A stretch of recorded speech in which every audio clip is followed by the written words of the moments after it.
കഴിഞ്ഞ ദിവസം നമ്മൾ പനീർ മസാല കണ്ടു. പനീറിൻ്റെ വേറൊരു വെറൈറ്റി കണ്ടാലോ? 1 ടീസ്പൂൺ നെയ്യ്, ഇച്ചിരി ജീരകം, 2 സവാള, ഇച്ചിരി ഇഞ്ചി, വെളുത്തുള്ളി, പച്ചമുളക് ഇതെല്ലാം കൂടിയിട്ട് നന്നായിട്ട് വഴറ്റുക. ചൂട് മാറിയതിന് ശേഷം മല്ലിയിലയും കൂടിയിട്ട് നന്നായിട്ടൊന്ന് അരച്ചെടുക്കാം. പാൻ ചൂടായതിന് ശേഷം ഇച്ചിരി നെയ്യ് ഒഴിച്ചു കൊടുക്കാം.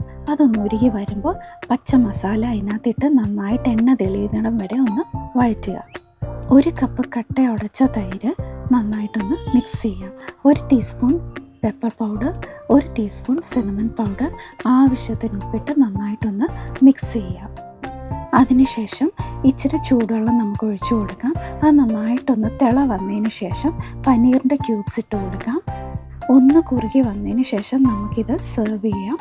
നിങ്ങൾക്ക് വേണമെങ്കിൽ ഇതിനകത്ത് ഫ്രഷ് ക്രീം ആഡ് ചെയ്യാം. ഞാൻ പക്ഷെ ചേർക്കുന്നില്ല. അല്ലാതെ തന്നെ ടേസ്റ്റാണ്.